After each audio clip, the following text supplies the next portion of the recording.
पापा ला है प्रसादी खा। कैसन प्रसादी हम मिष्टी के लइल हा? दादी गोई रही दुर्गा जी के पूजा करे उहे लेली हा। अच्छा ठीक बा।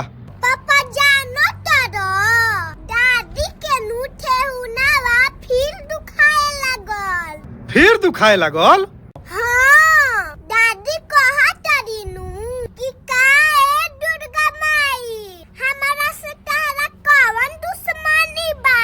हम तहर रोज पूजा करीला तब तू हमारा ठेहुन के दर्द ठीक नहीं खू करत। काहे खिसियाई बारू ए दुर्गा माई? हाँ हाँ पापा मम्मी के हाय जानते बारा उ त औरी जरला पर नीमक डाल देवेली। का भइल? तोर मम्मी कुछ कहलस या का रे?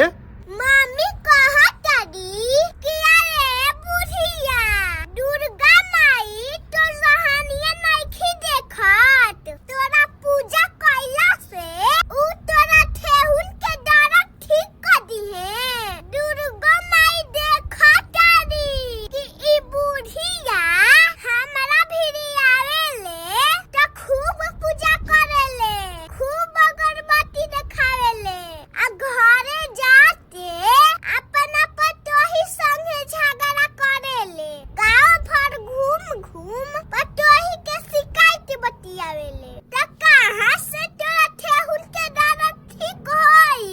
तोरी रहन रही नु बुढ़िया त अभी तक तो लेके ठेहुनवा दुखाता। रगले ते दुनो गोरवा से लांगर हो जाइबे।